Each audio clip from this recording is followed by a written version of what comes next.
አልጠላሽም ክፍል 12 ከደራሲያን ዓለም የተጻፈ በእውነተኛ ታሪክ የተመሰረተ። ክብራና ክብራት ቪዲዮን ከወደዳችሁት ሼር ላይክ አድርጉት። ወደ ታሪኩ አመራለሁ፣ አብራችሁ ይሁኑ። አይደርስ የለም የአቡበከር የስራ መውጫ ሰዓት ደረሰ። ሁሌም ቢሆን ከስራ የሚወጣው 6 ሰዓት ነው። ተመልሶ የሚገቡትም 8 ሰዓት ስለሆነ ከዚህ እንደወጣ ከመኖሪያ ቤቱ አቅራቢያ ያለው መስጊድ ገባ። እስከ ዛሬ ቢሆን ለስራ ቦታ የሚቀርበው መስጊድ ነበር የሚመርጠው። ዛሬ ግን ከዙሁር መልስ ሉላ ጋር ለመሄድ የሰፈሩን መርጧል። እሱ መስጊድ ሲደርስ የዙሁር አዛን ገና ስለነበር ወዱ አድርጎ መስጊድ ገባ። ተሃያውን ሰግዶ አላህ ጋር እያወራ ዙሁርን ይጠበቅ ያዘ። አፌን ማን ነው ብያት ባሌ ነው ብትለኝ ምን አመጣለሁ? ምንም ይቅርብ በቃ። እሷ ደስ ሲላት ትነግረኛለች። ለነገሩ ባሏ ቢሆን እስከ ዛሬ የት ከርሞ ነው? ደሞ እኮ ቀለበት የላትም። በዚህ መሀል ስልኩ ጠራ። እናቱ ነበሩ። ከመስጊዱ ወጥቶ ስልኩን አነሳው። አሰላም አለይኩም ኡሚ። ወአለይኩም ሰላም። እንዴት ነህ የኔ ልጅ? አልሐምዱሊላህ ደህና ነኝ። አባባስ ደህና ነው? ደህና ነው። ምን አታውሩም እንዴ? አይ ካወራሁት ሳምንት ሆኖኛል። ታውቂያለሽ፣ በደወልኩ ቁጥር ና አዋረድከኝ ነው። አትፍረድበት፣ ያው ላንተ ብሎ አይደል? እሱማ ትክክል ነሽ። ስራስ ቆንጆ ነው? ምግብስ እየበላ ነው? ስራ አልሐምዱሊላህ። ምግብማ ብታየኝ እንዴት እንዳማረብኝ። የውጭ ምግብ የምበላ አልመስልም። አላህ አፊያ ያርግልህ። ወንድምህ ደውሎልህ ያውቃል? አረ ኡሚ ቆየው ካወራሁት። ያው ብዙም ኦንላይን አልገባምና ተገናኝተን አናውቅም። አንቺስ ጋር? እኔማ እያወክ ድምፁን ሳልሰማ መቼ አድራለሁ። ማሻአላህ ደህና ነኝ አለ። አዎ፣ እና ከ2 ወር በኋላ እመጣለሁ ብሎኛል። እስኪ አንተም አብራችሁ። ያው ሁሌም እመጣለሁ ነው የእሱ ነገር ታውቃለህ። አላህ ያበርታው። በቃ እሺ አብሽሩ። ያችን ልጅንም ሰላም በልልኝ። መቼም ስሟን አይመጣልኝም። እሺ እልልሻለሁ። ደህና ዋይ። ሳሌም ስራውን በነሻጣ መስራት ከጀመረ ቆይቷል። ቤተሰቦችም ለሱ ሰርግ እየተሰናዱ ነው። የአላህ ውለታ ይላል ደጋግሞ በልቡ። የተውበትን በር አንኳኩቶ አዲስ ህይወት ለመጀመር ደፋ ቀና እያለ ነው። ፈጅር ሳይቀር በጀማ ይሰግዳል። ከዛም መልስ ቁርአን ያዳምጣል።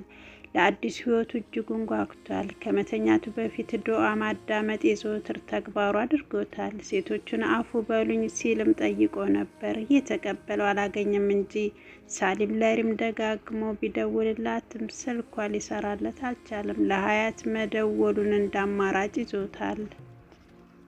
ሀያት አሰላሙ አለይኩም። ወአለይኩም ሰላም። ሳሊም ነኝ። ሳሊም እንዴት ነህ? አልሐምዱሊላህ ደህና ነኝ። ለሪም ደጋግሜ ብደውል ስልኳ አልሰራልኝም። ምን አመማት እንዴ? እኔ እንጃ ወላሂ። ብቻ አሁን መሄድ አይቀርም፣ ግን ያው ስልኳ ዘግቶ ነው የሚሆነው። አረ በአላህ። ወይ ለእናቷም ቢሆን ደውለሽ ደህንነቷን አረጋግጭልኝ። ድምፁ ውስጥ የዋህነት፣ አዛኝነት ያስተጋባ ነበረ። ሀያት አሳዘናት። ከእሱ በላይ ገንዘብ እንደወደደች ቢያውቅ ምን ሊሆን? እሺ አሁን ልደውልላቸውና መልሼ እደውልልሃለሁ። መርሃባ፣ በቃ እጠብቅሻለሁ። ሀያት የእሱን ስልክ ዘግታ እንደተባለው የሪም ስላልሰራላት በእናቷ ደውላ አገኘቻት። ሰውዬሽ ደውሎልኝ ነበር፣ ስልክሽ አልሰራ ብሎት ጨንቆታል። ቻርጅ ዘግቶ ያውን የመረሳሁት። መቼስ ለ6 ቀን ላይ ቀረው ሰርግ ሀሳብሽን አትቀይሪ። ምን ያንሰፈስፈዋል? ለማንኛውም በዚህም ቢሆን ደውይለት። ሴትዮ ለባሌ ክብር ይኖርሽ። ደግሞ ለእኔ ያልተንሰፈሰፈ ለማን ይንሰፈሰፋል? የቀልድን ቢሆን ኮስተር ለማለት እየሞከረች መለሰችላት። ሪም ለሳልም ደውላ ካወራች በኋላ ከ11 ሰዓት በኋላ ሰፈር መጥቶ እንደሚያገኛት ተነጋገረው ተሰነባበቱ። አቡበከር ዙሁርን ሰግዶ ወደ ቤት አመራ። ዛሬ ግን በረንዳ ላይ አልተፈረሸም። ቡና አልጠጣም ካለ በኋላ ሻይ በፌርሙዝ የሚቀመጥለትን በረንዳ ላይ ያለውን ጠረጴዛ ላይ ነበር። አሰላሙ አሌይኩም። ወደ በሩ ተጠግቶ እንድትሰማው ድምፁን ከፍ አድርጎ ነበር ሰላምታውን ያቀረበው። ወአሌይኩም ሰላም፣ ናግባ። ወደ ሳሎኑ ሲገባ ዛሬ የመጀመሪያ ቀኑ ነበር። ቤቱ አባወራ የሚመጣበት አስመስለዋለች። ጀበናም ተጥዷል። ቡናው ለማን ነው? በግርምት ነበር የጠየቃት። እሷም ለቡና ብዙ እንዳልሆነች ያውቃል። ቧክ ቡና አይደለም ሻይ ነው። እየቀለድሽ ነው? ሻይ በጀበና?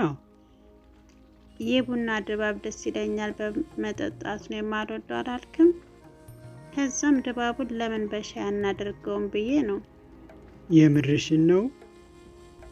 ወላሂ አዎ፣ በቃ ልክ እንደ ቡና ለምን ሻይንም በስኒ እስከ 3ኛው አንጠጣም አልኩ። በዛ ላይ ደግሞ ጨስ ጨስ ስናደርግ አሪፍ ፈጠራ ይሆናል። ደግ አርገሻል። እየተጨዋወቱ ምሳ በልተው ጨረሱ። እኔ ምልህ ግን አቡበከር ፍቅረኛ አለኝ ብለህ ነበር? አዎ። ምን ነው? ምን ነውማ ስታወራ ምናምን አላይህማ። ምን ነው ተጣልታችኋል እንዴ? ዝርዝሩን ሰፊ ነው። እስኪ ታማክሪኛለሽ?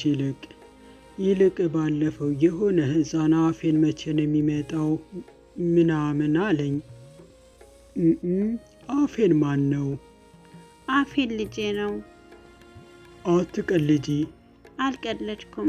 አፌን የልጅነቴን ልጄን ህልሜን ልጅነቴን እኔነቴን ፍቅሬን የሰዋሁለት ልጄ ነው። ልጄ? ሉና፣ አንቺ እኮ ቀልድና ቁም ነገርሽ አያስታውቅም። የምርሽን ነው? ቆይ እሺ፣ አሁን እኔ ለመውለድ ምን ያንሰኛል? እያነሳሳች የነበረው ንቃተት አቆም ማለች። ነገሩ እየኝ እስኬ ነው። ይልቅ አሁን ሰዓቱን እያየ ስራ እንዳይረፍድብህ። ሰዓቱን ተመለከተ። እንዳለችውም የስራ ሰዓቱ ደርሶ ነበር። ሰዓቱ ባክሽ፣ በቃ ልንቀሳቀስ። ለምሳው ጀዛላሁን ከይር። አሚን አሚን። ባይሆን ስትመለስ ደግሞ የፍቅረኛህን ጉዳይ ትነግረኛለህ ኢንሻአላህ። በይደነዋይ። አቡበከር ስራ በአካል ቢገኝም ልቡ ግን ሉላ ልጄ ካለችው አፌን ጋር ነው። የት ሆኖ ይላል ደጋግሞ ለራሱ። ሳያስበው የሉላ ልጅ መኖር ይበልጡን ልቡን ሰብሮታል። ሳያስበው እንደ ተቀማ አይነት ስሜት እየተሰማው ነው። ሉላ እንዳጣት ሲሰማው እንባ እየተናነቀው መጣ። በአንድ በኩል አፈቅራታለሁ እመን የሚል ጉትጎታ ሲሰማው፣ ወዲህ ደግሞ ቃልህስ የሚለው ሹክሹክታ አለ። አንድ የወሰነው ነገር ቢኖር ሉላ ያለችውን ብትለውም ሪምን ማታ ለማናገር ወሰነ። ሳሊም ከአስር በኋላ ነሪም ሰፈር ደርሶ እየጠበቃት ነው። ሪም ሳሊም መድረሱን እንደነገራት ወጣች። ተጠምጥማ ሳመችው። አረ እየጠቆርሽብኝ ነው። እንደ ማኩረፍ እያለ በአዘኔት አይኖቹ እያያት የተናገረው ቃል ነበር። ምን ላድርግ ብለ ነው? ያው ከላይ ከታች ስል ነው የምውለው። ትንሽ ቀን ነው እሺ የኔ ጣፋጭ፣ ከዛም እንደምንከባከብሽ አምናሃለሁ። እሺ ምን አማረሽ? ምን ልግዛልሽ? የት ልውሰድሽ? አሁን ምን እንዳማረ ታውቃለህ? እሱን እኮ ነው የምልሽ። አንተን ማባረር። ወዴት ነው የምታባረሪኝ? አንተ ትሮጣለህ፣ እኔ ደግሞ አሯሩጥሃለሁ። አረ ሰው አብዳችኋል ነው የሚለን። ከእኔ አምሮት የሰው አፍ ይበልጥብሃል።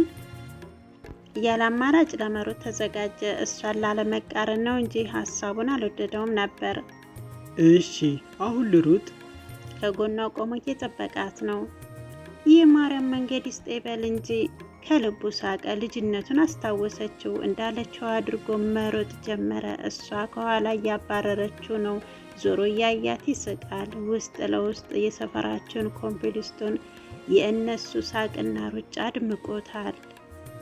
ማፍቀር ሳሊምን እንደ ልጅ እንዳደረገው አስቧል። የሪም ሳቅና አሯሯጥ ተደምሮ ሳሊምን የመሮጥ ጉልበቱን ነስቶት ተቀመጠ። ሪምም ሮጣ ደረሰችበት። አየህ ደረስኩብህ እያለከለከች ከጎኑ ያለው ድንጋይ ላይ ተቀመጠች። እንደዚህ ሩጫ ላይ ጎበዝ መሆንሽን አላውቅም ነበር። ይልቅ አሁን እየራበኝ ነው። ታዲያ ምን ቸገረሽ? ምን እንብላ? ደስ ያለህን። ያማረች ነገር ካለ ብዬ ነው። ከተቀመጠበት ተነስቶ እሷን ማነሳት። ተያይዘው ወደ ምግብ ቤት ሄዱ። አቡበከር ስራ መውጫው ሰዓቱ ሲደርስ አልጠላሽም ክፍል 12 የዛሬው ታሪካችን ይህን ይመስል ነበር። በቀጣይ ፕሮግራም ክፍል 13ን አስቀጥለዋለሁ። እስከ ቪዲዮ ፍጻሜ አብራችሁ ስለነበራችሁ እጅግ በጣም ነው የማመሰግነው። ነባር ቤተሰቦች ሽር ላይክ እያደረጋችሁ ዘውትር ስለምታበረታቱ ክብረት ይስጥልኝ እያልኩ የዚህ ቻናል ቤተሰብ ያልሆናችሁ ሰብስክራይብ በማድረግ የዶል በተኗን በመጫን የዘውትር ቪዲዮ ተጋባዥ ሆኑ ዘንድ በአክብሮት እጠይቃለሁ። እስከምንገናኝ ሰናይ ጊዜ ባይ።